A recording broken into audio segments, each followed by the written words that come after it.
Maunlad na Pilipino sa 702 DZAS Radyo TV, Agapay ng Sambayanan. Ako po si Ringo Romero Anahan, CEO and founder of Kabutissimo Foundation at Kabutihan Farm. Makinig po kayo sa Maunlad na Pilipino radio program ng Department of Agriculture. Dito lamang sa 702 DZAS. Suportahan po natin ang mga Pilipinong magsasaka at mangingisda. Ella Arsiaga. Para sa Maunlad na Pilipino sa 702 DZAS FEBC Radyo TV, Agapay ng Sambayanan. Gumigising ng maaga, panibagong hamon sa'kin ng araw na to. Magsusumikap at nangangarap para lamang sa inyo. Magandang araw po mga ka-agri. Ito po ang Maunlad na Pilipino kung saan hatid po namin muli sa inyo ang kaalaman, balita at talakayan tungkol sa agrikultura. Siyempre po, bago ang lahat, isang panalangin po muna tayo. Lord, ipinagkakatiwala po namin sa inyo ang aming buhay. Ingatan po ninyo kami at ang aming mga pamilya laban sa anumang kapahamakan at panganib.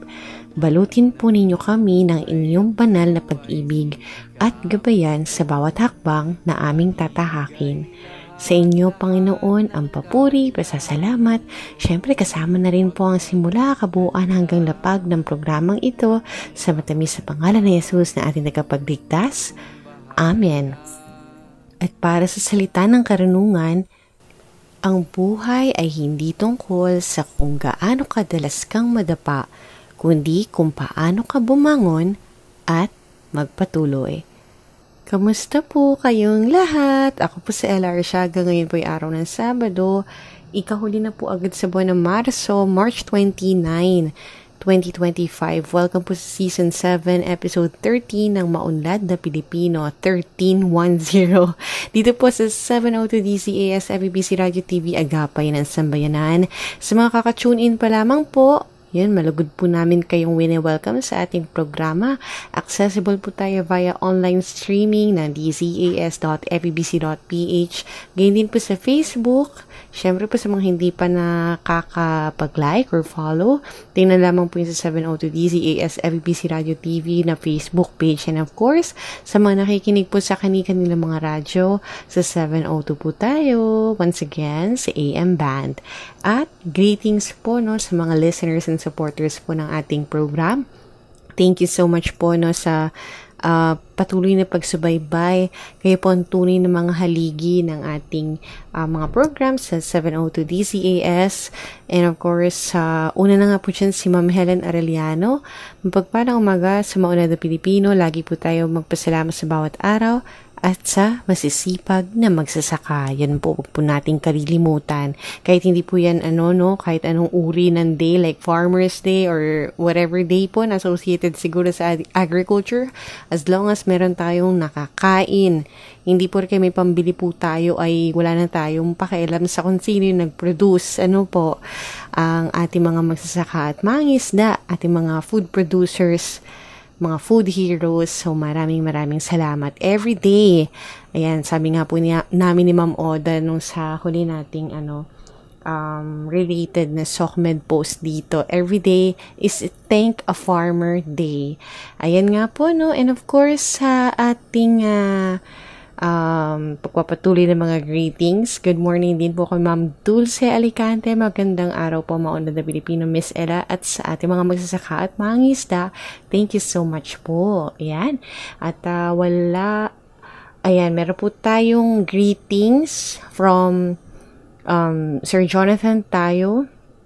Good morning po ma'am, from Jonathan Tayo of Hyundai Railway Projects sa Santa Rosa, Laguna.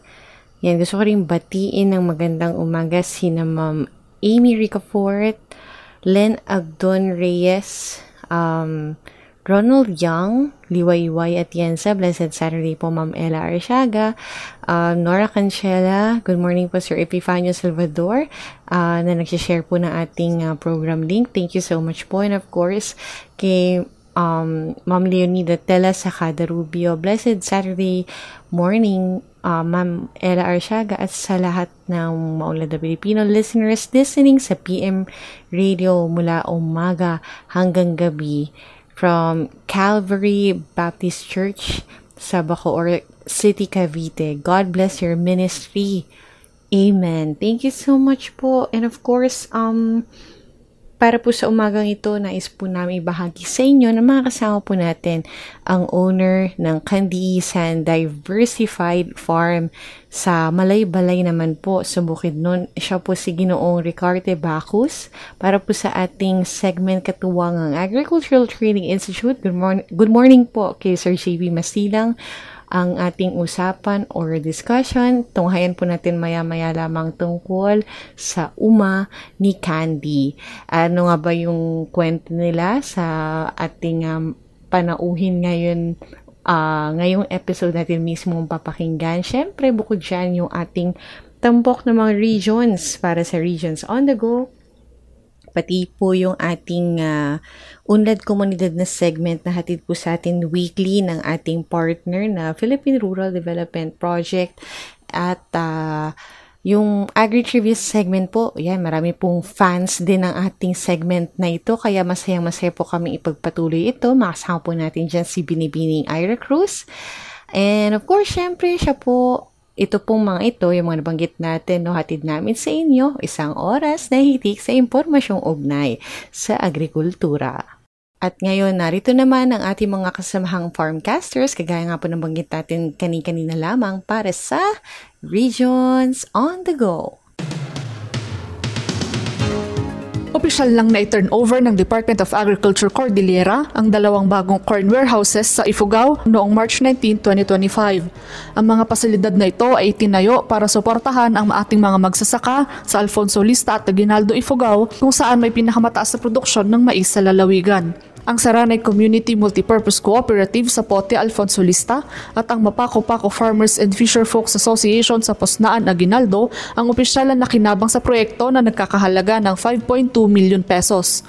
Ang mga warehouses ay magsisilbing ligtas sa imbakan ng mais upang mapanatili ang kalidad nito lalo na sa panahon ng tag-ulan. Bukod pa rito, maaaring makapaglagak ng humigit kumulang 20 toneladang binhi ng mais ang mga warehouses na ito. Ayon kay Gerardo Banawa, ang DA-CAR Regional Corn Program Coordinator, ang mga pasilidad ay maaari ring paglagakan ng mga binhi ng mais na ipapamahagi ng ahensya sa mga magsasaka. Samantala, sinabi ni Regional Agricultural Engineering Division Chief Engineer Filimon Salvador na malaking bagay ang pagkakaisa ng mga ahensya at kooperatiba upang maisakatuparan ng proyektong ito ng ayon sa layunin nito. Sa kabuuan, 7 corn warehouses ang nakaprograma sa fiscal year 2024 sa iba't ibang bahagi ng Cordillera, kabilang ang Abra, Mountain Province, Apayao at Kalinga. Para sa DA Cordillera, CJ Waitan, nag-uulat. Aabot sa 1,170,000 pesos na halaga ng fuel subsidy para sa 300 magpapalay ng Lukban, Tayabas at Pagbilao, Quezon ang naipamahagi ng Department of Agriculture for Calabarzon Rice Program noong ika-20 ng Marso 2025 sa Lukban, Quezon. Ito ay bahagi ng suporta ng programa sa mga magpapalay upang makabawas sa gastos ng produksyon sa kabila ng patuloy na pagtaas ng presyo ng mga produktong petrolyo. Makakatanggap ang bawat kwalipikado at rehistradong magsasaka na may 2 ektarya o higit pang sakahan ng tigta 3,000 halaga ng fuel subsidy na maaari nilang gamitin para sa kanilang mga makinarya at sasakyan sa sakahan. Ito si Chika Gitla para sa Balitang Sakahan. Ang Belison Multi-Purpose Cooperative sa probinsya ng Antique ay nagkaroon ng General Assembly kumakailan lang. Ito ay nagpapatunay ng isang malakas at sama-samang pagsisikap patungo sa pagbabago dito sa rehiyon. Ito ay nagpapakita din ng malaking suporta ng Department of Agriculture Western Visayas sa pagbigay ng mga programang pangkabuhayan sa mga magsasaka at mangingisda, gayon din sa mga sektor na mahalaga sa komunidad na namibigay ng kabuhayan. Sa pamamagitan ng tamang proyekto at inisyatibo, ang Department of Agriculture ay nagbigay ng mga kagamitan sa pagsasaka at mga kaalaman sa panimbagong teknolohiya. Ito ay para sa mga magsasaka, mangingisda at agricultural stakeholders. Isa sa mga matagumpay na programa ng DA Western Visayas ay ang pagpapatupad ng F2C2 o Farmers and Fisherfolk Consolidation and Clustering Program. Gayon din ang Kadiwa Financial Grant, Inspire o ang tinatawag nating Integrated National Swine Production Initiatives for Recovery and Expansion. Ito ay nagpapatunay ng matatag at pag-unlad ng mga magsasaka, magbababoy at livestock raisers.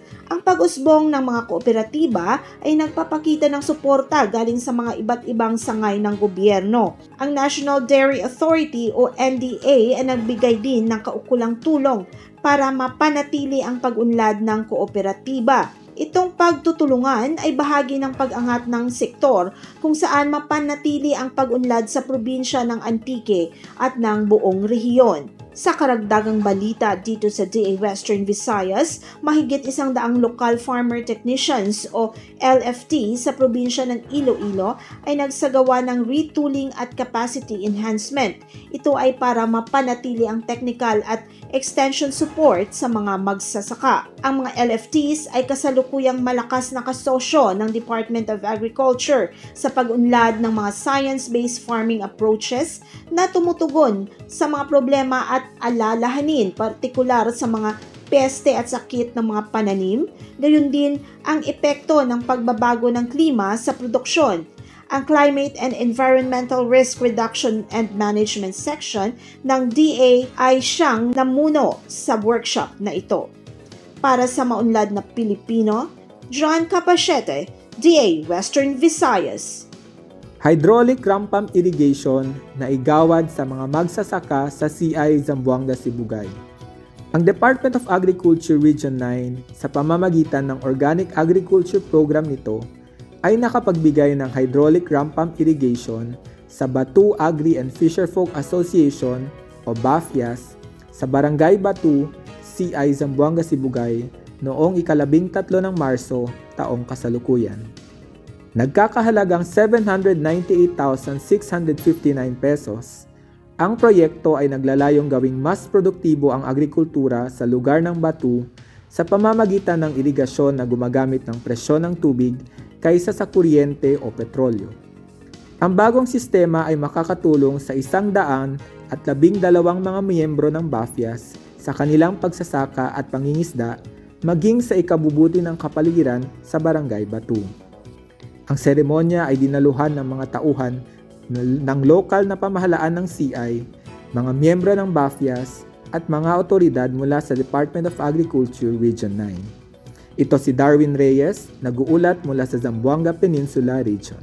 Maunlad na Pilipino sa 702 DZAS Radyo TV, Agapay ng Sambayanan. Muli sa edisyong ito ng Agri On Air, thank you so much po sa ating Agricultural Training Institute para po sa bahaging ito ng ating programa.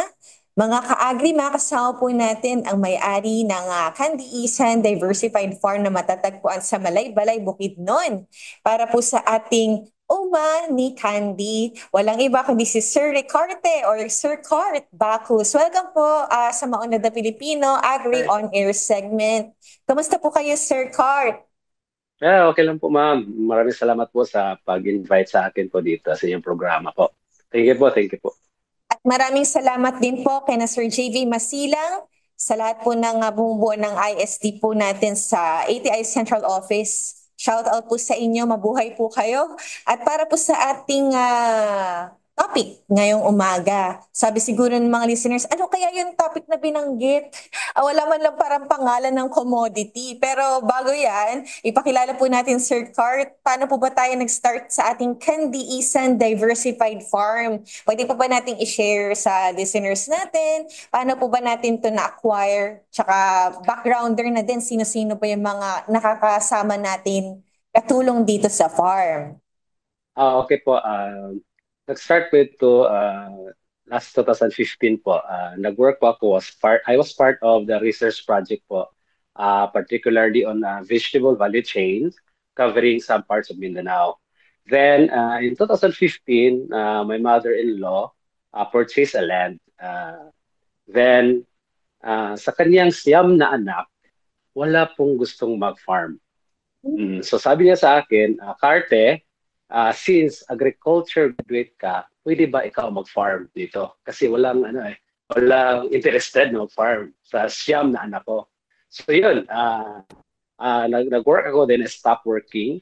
And then doon, nakatotok ako sa farm. I started farming in 2015 po.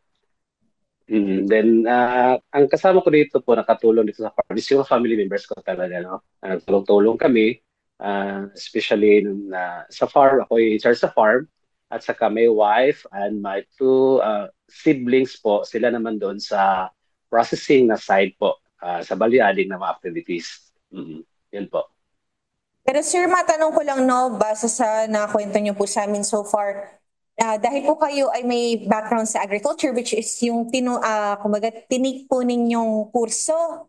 Pero matanong ko lang po sir, gusto niyo po ba talaga? Kasi parang sinabi na lang po sa inyo na dahil kayo may background, kayo na po. Pero kayo po talaga mismo, gusto niyo po yun syempre, na kayo po yung magmamanage. Kumbaga, nandun yung kasanayan. Oo. Yes po, kasi I was part of previous projects po, mga community organizing po sa communities. Nag-work po ako helping them, linking them po from farm to market. So yung trabaho ko before, especially yung vegetable value chain ng mga farmers, so ginorganize namin. But ang problema doon is talaga wala akong first-hand experience on farming. So yun, pag sabi niyang gusto bang mag-farm, gusto ba i-manage yun ikaw na mag-farm doon. So walang pag-alinlangan. Yes po, because ito na po yung chance na meron na pong magkaroon ako ng hands-on experience on farming. Parang sige itabi mo na, ako na to. Pero nakatuwa po kasi talagang sa nabanggit niyo po sa community organizing, talagang hindi may iwasan na isa itong gawain na involve ang komunidad, syempre. At dahil dito, sir, yung mga katuwang po natin ngayon sa Kandiisan, family members lang din po natin ito or nagre-recruit din po tayo ng mga iba pa?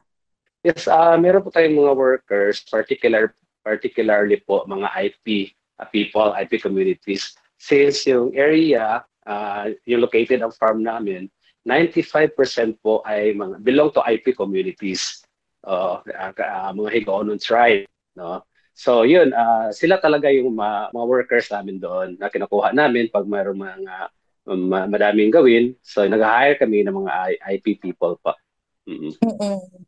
Sir, nabanggit na ba natin yung taon or how many years in operation yung ating farm? And with that po siguro, na pwede po ba natin maibahagi yung mga naging kumbaga, ano man tawag mo doon? Para mga naipundar mula po sa ating pagsasaka or sa farming po natin.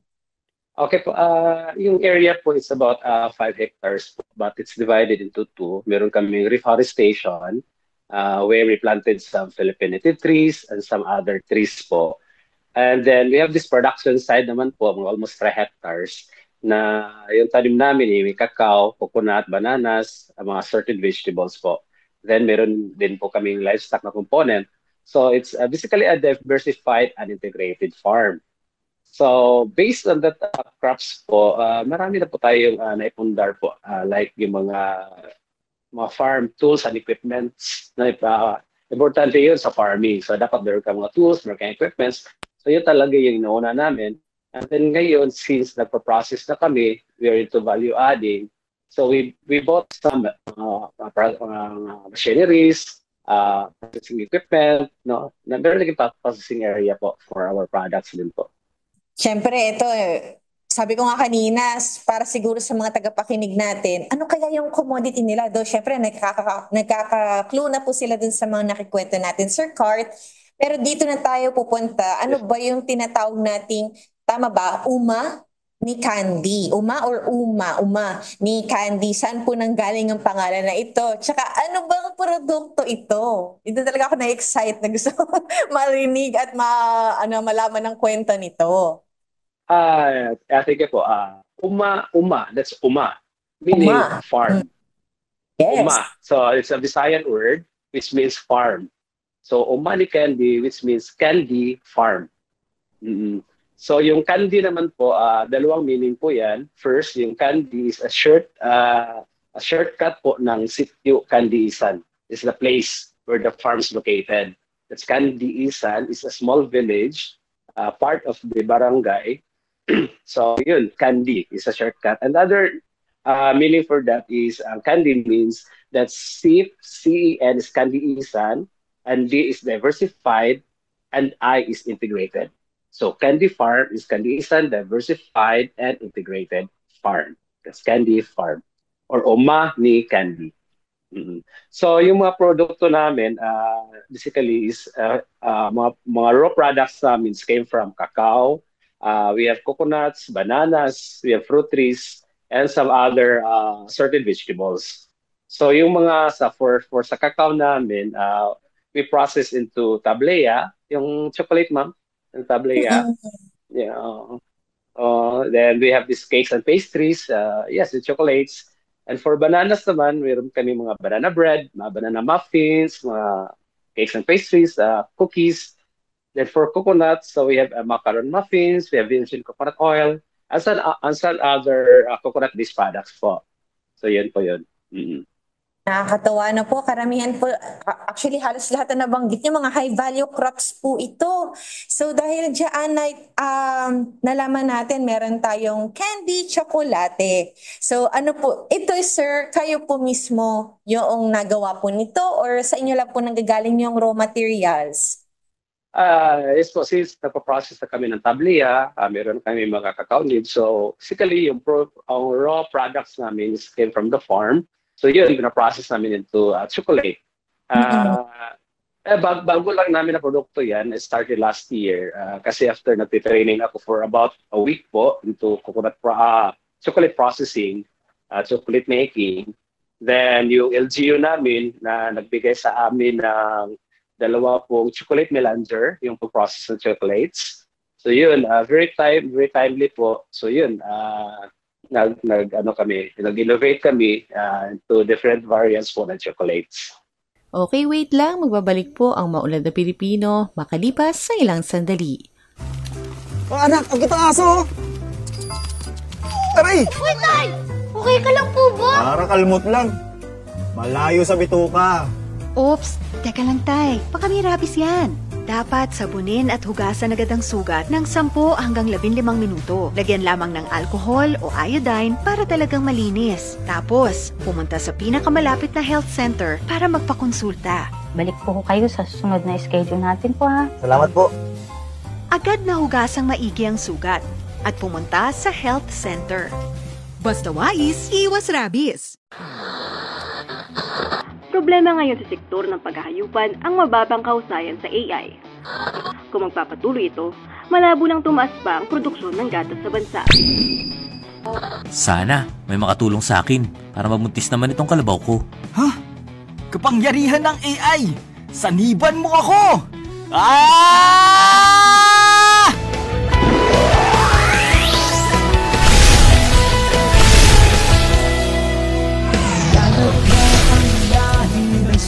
Huwag nang mabahala! Parating na ako! Ha? Super Kai? Salamat at tumating ka. Sa bisa ng kapangyarihan ng AI at ng aking husay, magbubuntis ka, kalabaw! Maraming salamat, Super Kai. Isa ka talaga maasahang kaibigan. Para sa mabisang AI, tawagin si Super Kai!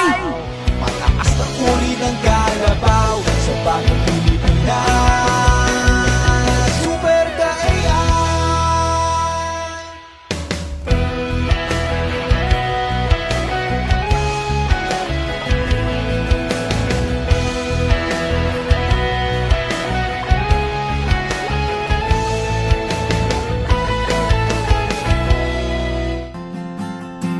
Organic fertilizer ba ang hanap na matipid at magandang ipalaganap? Halina at sumama, wala nang teka-teka, tara na mag-composting na.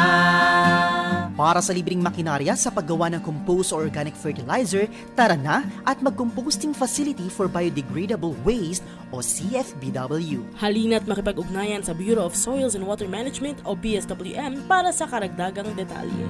Para sa soil health, para sa soil health na, soil health na.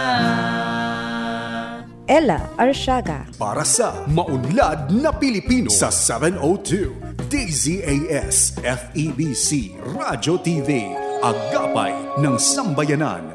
Welcome back sa Maunlad na Pilipino. Kasama pa rin po natin si Mr. Ricardo Bacus ng Cadiz and Diversified Farm. Ba, sir, pwede ba nating mabahagi yung kumbaga step-by-step na process po nung paggawa po natin ng ating mga candy chocolate? Yes po, una po, medyo maproseso po talaga yung pag-make ng chocolates po. Especially yung concept mo na talaga na from bean to bar. So, galing sa farm. So, sa farm pa lang, mas mabusisi na yun. It's very science po. Especially started from pod harvesting po. Pag-harvest mo lang ng pods is very critical.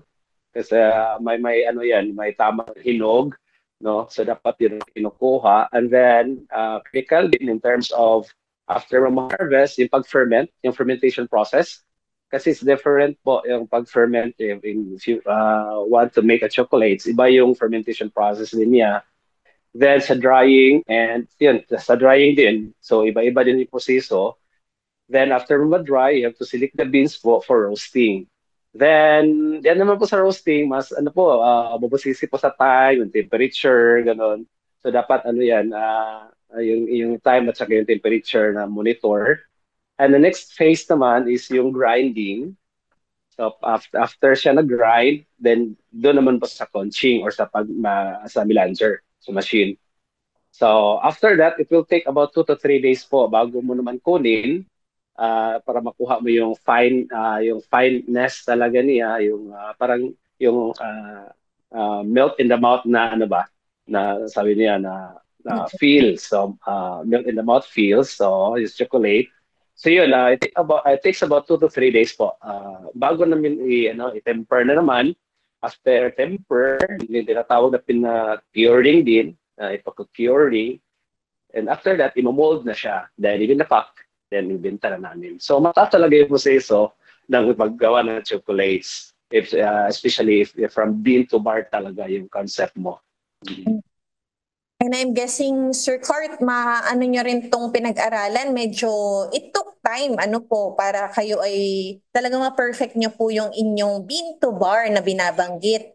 And dahil po dito, Sir Clark, yung in terms po ng ating product research and development, kumbaga, syempre hindi siya kasama doon sa binanggit yung process. Pero pwede niyo po bang, kunwari, sa mga gusto mag-start ng ganito ding klaseng negosyo, para i-take into consideration po nila itong ganitong klase?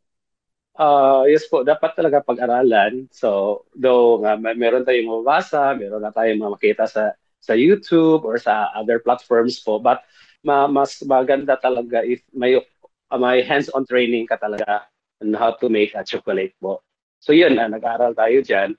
And also, yun talaga sa mas medyo critical kasi ang pag-make ng chocolates. So yun, dapat pag-aralan. And sa amin po din po, bago namin mass produce yun, nagpa-test, taste test po kami ng different ages po, no? Nagpadala kami ng chocolates for product tasting, no? So merong mga comments sa ganito. So yun, in-improve namin. So until now, still innovate po. Then based po doon sa pangailangan ng customers. So ngayon, meron nag-request sa amin ng mga customers na mga cancer patients, no? Dumapit sa amin nga, pwede pa kayong gumawa ng ganitong chocolates, no? Ng healthy option po for us. So yun, ginagawa namin. Okay, so yun, meron kaming chocolate, meaning chocolate, dark chocolate, 85% chocolate, plus yung adlay po. Alam mo yung adlay, ma'am? Wow! Yung adlay? Opo! Oo, meron so, pa meron kami. Ganun, naisip niyo pong isama yung adlay. Isa to sa mga Yes po, sinusulong tuwing kasi Nobyembre. Ito po yung sa National Rice Awareness Month. Anyway, Sir Kurt, sige po, may bago tayong variant na nalaman with chocolates. yes po, oo, yung Chicolay namin kasi yung Chocolate, yes. customer namin, yung mga cancer patient. Yes, so gusto nila yung healthy options po. So yun, ginawa namin sila na so basically natanggap na yung taste. Sabi nila, ito yung para sa akin talaga for us ng chocolate na may ganito. Nakakatuwa po kasi dito, parang ni-request nila na, mag-develop kayo ng ganito na healthy para sa amin. Yeah. So, dun po sa mga customers natin talaga, sir, meron talaga silang binabalik-balikan sa inyo eh. Bukod po dito kay Chocolay, ano pa po kaya yung iba pa? Meron kaming dark chocolate, meron kaming milk chocolate, meron kaming 60% chocolate. So, yun yung mga mabinta sa amin. So, and now, yung mga, kasi bago pa, bago pa lang kasi so we continue to innovate pa po. For kami, is demand-driven kami. So, ano yung gusto nila, so, i-develop namin, yun. Para may target na talaga yung customer. So yun, aside from chocolates po, yung talaga namin is yung mga cakes and pastries. Yun talaga yung mabenta at saka yung pablihan namin. Ano ba yan, Sir Cart? Nagpapa-deliver na po kayo? Or parang parang dinadayo po yung inyong produkto sa mismong farm? Ano pong parang sistema dito? Saan na po nakarating yung mga products natin? For now po, nasa local shops po kami. Meron kami sa mga coffee shops, meron kami sa mga pasalubong centers, and then meron kami sa Kadiwa, ni Atita po, display kami doon. And then sa mga sa mga pasalubong centers, trade fairs, doon kami. For national one po, meron tayo sinusupplyan po na mga from Luzon, Visayas po, na mga cacao products namin. Then for international, yun po, yung mga OFW talaga, yung mga pagpasalubong nila. Yung lagi nilang binibili po. Wow! Talagang na din po tayo. Nakarating na rin po tayo sa mga kababayan natin sa ibang bansa. Congratulations po. Sana mas marami po kayong maging customer, no? At sa patuloy nga po nating pagpapabuti ng ating produkto, for sure ay there's no way naman po para huminto ang ating operations for chocolates or yung mga products natin na gawa po sa tsokolate. So syempre sir, di ba nung nagdaang araw ng mga puso siguro, medyo may tumaas na onte. Tama po ba? Kasi pinangregalo po ito sa mga mahal sa buhay. Yes po ma'am. Yun talaga yung cakes and pastries namin, yung tablea at saka yung chocolate. So marami po. At saka yung wife ko po ay nagpa-package po siya ng mga parang mga gift box po for Valentine's Day. So yun, talaga patok na patok yun. Ayun, so sa atin nga pong siguro ituloy na natin with regards po sa mga pagsasanay. Ano po yung naging start po ng ating story ng partnership with the ATI Northern Mindanao, Sir Cart? Malaki talaga salamat namin sa ATI po, ma'am. Kaya kumbaga, ito yung, ang ATI po, sila po yung nagbigay sa amin ng breakthrough. So, kumbaga, sila yung parang nakadiscover sa amin po. Nakadiscover sa amin na naging ganito kami ngayon. So, yung ATI talaga yung na parang nakadiscover talaga. Kasi nag-attend ako before na far field school po ng cacao. It's about 6 months po na training. And then, during that time po, may activity po sila na field visit po sa mga participants na nagtatanim ng cacao. So doon po, nakapunta sila doon with Doc Lito Quirog po, a former center director po ng ATI Northern Mindanao. At pagpunta niya sa farm, sabi niya, Tart, bakit hindi mo ito i-apply as learning site for agriculture? So yun, wala akong alam doon. Ano po yan, sir? Hindi ko alam yung learning site po. So, apply mo lang. Ito. So doon, nag-apply ako, nag-try ako. And then in 2018 po, yun, na-certify ako as learning site for agriculture 1. And then year after, naging learning science for agriculture naman. So na-upgrade na siya. So yun, then graduate po ako ng farm business school din po ng Agricultural Training Institute. So malaking tulong talaga yung ATI for us. So doon na nag-spark na talaga after the ATI, after that certificate, doon na po, marami na pong mga ahensya na lumapit sa amin, yung gusto matulong nila. So yun talaga, Thank you so much. Namin with ATI. Ang ganda. Another success story together with our Agricultural Training Institute, especially dito po sa ating RTC sa Northern Mindanao Regional Training Center. Congratulations sa inyong flourishing na business. At dahil doon, Sir Court, meron pa tayong insights na nais malaman. At ito ay ang kahalagahan ng mga value-adding po sa ating produkto. Paano po ba ito nakatulong sa inyong pamilya rather than just staying na wala tayong value-adding para sa ating products?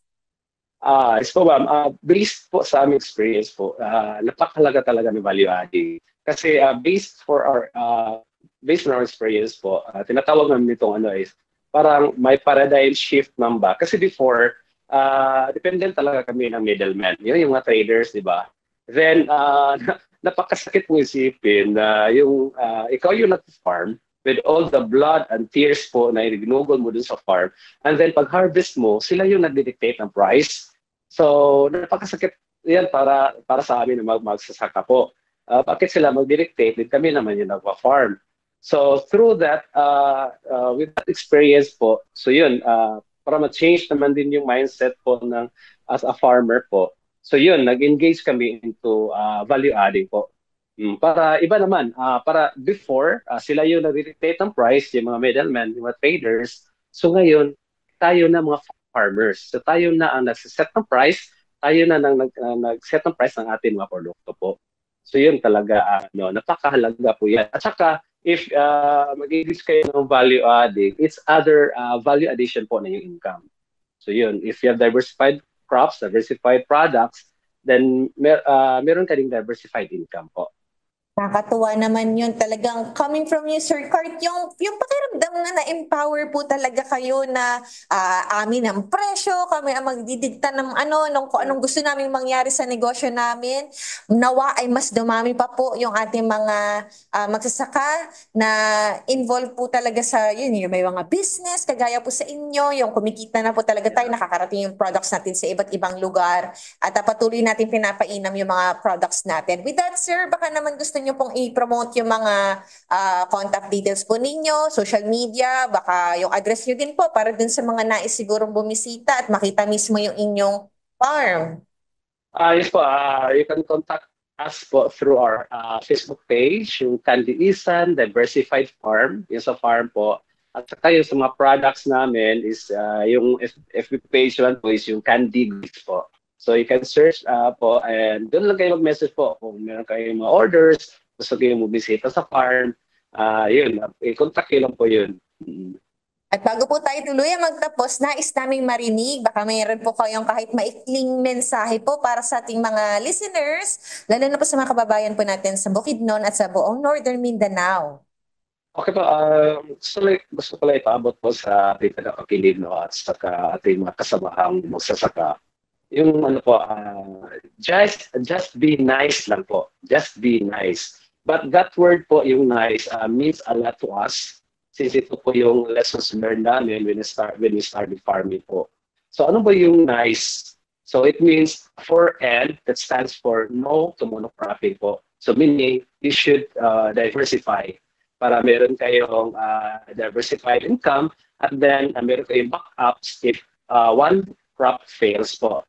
So yun for N. And then for I po is innovate. So you must engage for innovation po. Yun, you have to create something new, you have to create something that could add value po para po meron kayong added value po sa yung income.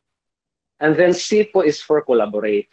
Like now, so we collaborated with Agricultural Training Institute for the trainings and for the support, for the product promotions and all. Kaya ko nandito is through collaboration po. So meron din DA, so marami silang may tutulong. So you should collaborate from different government institutions, private institutions, academe, and people's organization po para po meron sharing of learning din po. And for the E for nice is extend.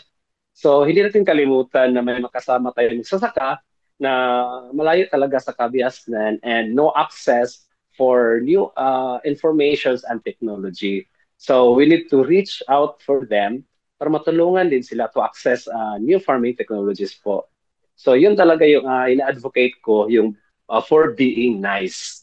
No? So no to monocropping, innovate, collaborate, and extend to communities po. So yun talaga ang message na ipaabot ko sa ating mga tagapaginig. So just be nice po. Ayun, maraming salamat po. Yan ang iniwan po sa atin ng ating panauhin ngayong araw na ito. Just be nice. At siguro sa mga bibisita po sa kanilang mga ibinahagi social media and of course sa mismong farm, makita niyo po yung information tungkol sa ano bang ibig sabihin ni Sir Cart sa nice. Yeah. So, once again po, nakasama po natin si Sir Ricarte or si Sir Cart Bacus, ang owner po ng Kandiisan Diversified Farm sa Malaybalay, Bukidnon para po sa edisyong ito ng Agri On Air sa Maunlad na Pilipino. Maraming salamat. Special thanks to Agricultural Training Institute. Thank you po, Sir Cart. Salamat po, ATI. Salamat po, ma'am. Salamat po sa ating mga kasamang magsasaka po. Mabuhay po tayong lahat. At narito naman po ang Unlad Komunidad o UK. Katuwang po natin sa segment na ito ang Philippine Rural Development Project. At para sa umagang ito, hatid po sa atin ni Ginoong Joseph John Palarca, Information and Advocacy Specialist mula sa PRDP PSO Mindanao, ang ating UK for this morning. Sa pag-transition ng PRDP sa PRDP Scale-Up, kalakip nito ang mas malawak at mas pinaiging mga interventions para sa champion commodities sa Mindanao. Isang tugon sa pag-scale up ng PRDP sa enterprise support ay ang pag-establish ng regional commodity hubs dito. Pakinggan natin ang panayam kay Jacqueline Lagamsa, ang Assistant Provincial Agriculturist ng Bukidnon, tungkol sa mga benepisyo mabibigay ng regional commodity hubs, hindi lang sa kanilang probinsya, kung hindi sa lahat ng rehiyon ng Mindanao. It's a good thing that we will have the idea of the regional commodity hub since all the provinces will be coordinating, especially with the industries, agricultural industries. Like for example, in Bukidnon, we're a landlocked province, so we do not have the resources in fisheries. So with the regional commodity hub, we can complement, share these industries with other provinces. We have the big resources in upland commodities, crops like corn and rice. But we're not blessed with the low-level crops like mangoes below 600 meters. With the regional commodity hubs, we can complement with the other provinces. In fact, with other regions also. Like example, as I've said, Bukidnon is a landlocked province, but other provinces would pass through our province going to other regions. And also we can complement with provinces of the coastal areas because we have the resources. Like example, we can provide them the feeds for the fisheries. And of course, ang ilahang resources in the fisheries would come to our province of Bukidnon. Ang challenges natin, it's just a fact that we don't have so much strong farmers or cooperatives association yet. We can just name a few. So partnering with other provinces, I guess, would be difficult. Okay, within the province of Bukidnon alone, we don't have that much mga FCAs yet. So identification of this, strengthening of these FCAs, so much more nga mangitata from in other provinces. And also with the LGUs, we really have to identify our commodities, our industry, so we can complement and not compete. We're looking forward sa PRDP scale-up because there's a partnership, especially sa IRIP, nabalik ang LGUs, and a partnership with the private sector. So, a bigger budget also.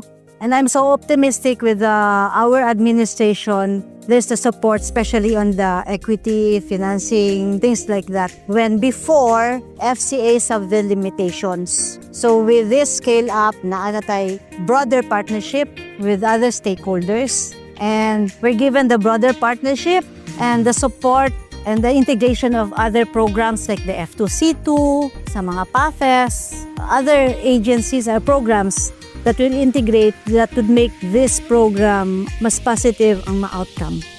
Sa pamamagitan ng Regional Commodity Hubs, layon ng PRDP na mas mapaunlad ang sektor ng agrikultura at pangingisda hindi lang sa Mindanao kung hindi sa buong Pilipinas.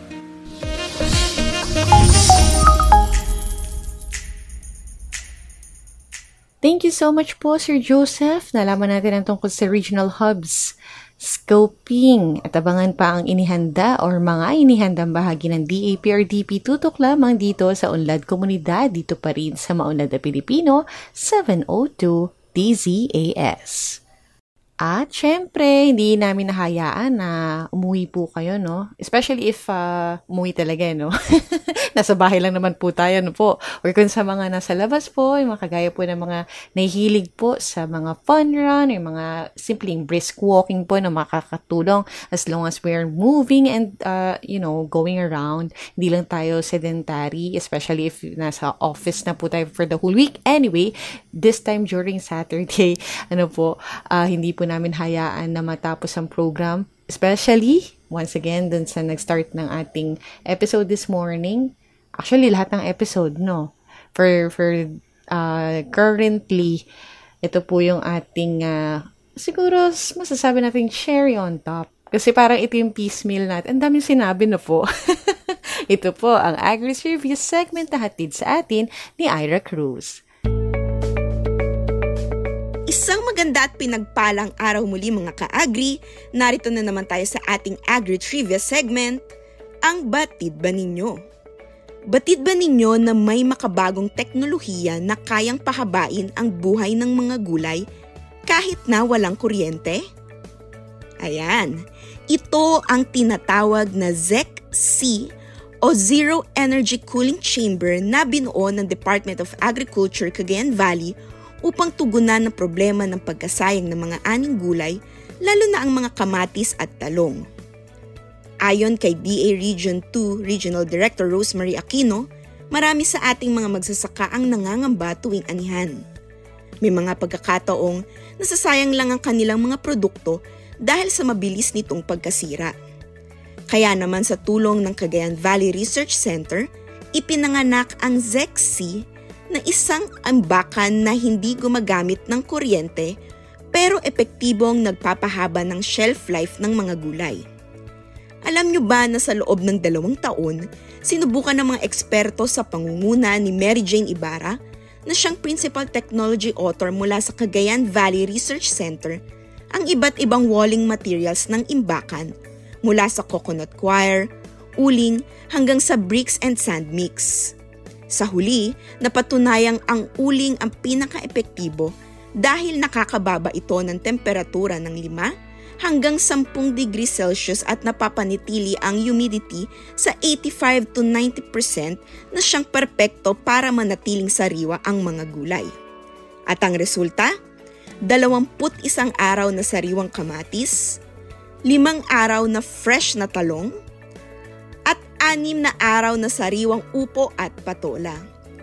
Ang isang ZEC-C unit na may 500 kilo na kapasidad ay nagkakahalaga ng humigit kumulang 45,000 pesos at mas mababa pa ang gastos para sa mas malalaking unit.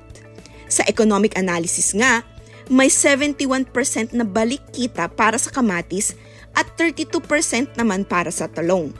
Kaya hindi lang gulay ang tumatagal, pati ang kita ng mga magsasaka ay tumataas din. Pinasalamatan nga ni Agriculture Secretary Francisco Pichu Laurel Jr. ang DA Regional Field Office 2 sa inisyatibang ito na tumutulong sa modernisasyon ng agrikultura, dagdag na kita para sa magsasaka at mas matibay na food security para sa bansa. O ayan, ngayon alam nyo na. Muli, ito po si Ira Cruz at ito ang ating Agri-Trivia segment, ang Batid Ba Ninyo? Wow naman! Siyempre nalaman natin ang tungkol sa Zero Energy Cooling Chamber. Thank you so much, Ira Cruz, para sa Batid Ba Ninyo? Muli nagpapasalamat po kami sa inyong lahat sa oportunidad na kayo ay aming mapaglingkuran. Ito po ang MNP, isang programa pang radyo hatid sa inyo ng Department of Agriculture and Fisheries Information Division. at para sa pagkaing kaisipan mula sa aklat ng Exodo, 2 kabanata, talata 10. Nang malaki na ang bata, dinala siya ng kanyang ina sa prinsesa at siya itinuring na anak nito. Sinabi niya, iniahon ko siya sa tubig kaya Moises ang ipapangalan ko sa kanya. Mula po sa Department of Agriculture, inyo pong napakinggan ang edisyong ito ng Maunlad na Pilipino dito sa 702 DZAS FEBC Radio TV, Agape ng Sambayanan. Thank you po so much sa aming DZAS family na katuwang sa bawat episode. Ang atin pong istasyon ay may himpilan sa Ortigas Center, Pasig City at kasapi po sa KBP o ang kapisanan ng mga broadcaster ng Pilipinas. Maraming salamat po sa lahat ng ating listeners. Ano pa nga po ba? Siyempre, sana makasama pa rin po namin kayo ulit next Saturday. Natuwa po ba kayo sa episode natin this morning? Let us know po, no? You know yung mga official channels natin. We have for DA and DA Central Philippines for the Facebook and also ang fan page ng ating program, Maunlad na Pilipino. Or you can send an email po sa aming tanggapan ng Agriculture and Fisheries Information Division. Ito po yung afid@mail.ta.gov.ph. So once again po, magbabalik ang MNP next Saturday. Samahan niyo po kami muli sa ganap na 5:00 hanggang 6:00 ng umaga. And of course, sa lahat po ng aming mga kasama dito sa pagbuo ng ating program, thank you so much po kina Ira Cruz, yung ating mga Regional Agriculture and Fisheries Information Section, sa ating Agricultural Training Institute, sa ating Philippine Rural Development Project. Ayun, hopefully wala po kaming nalimot sa mga pasasalamatan. Lahat-lahat po. Thank you so much po sa lahat ng instrumental for making this episode possible. Once again, ito po ang Maunlad na Pilipino. Hanggang sa muli, magtanim ng pangarap, mag-ani ng tagumpay para sa masaganang bagong Pilipinas. Ako po, si Ella Arsiaga at enjoy the rest of the weekend! Maunlad na Pilipino sa 702 DZAS Radyo TV, Agapay ng Sambayanan.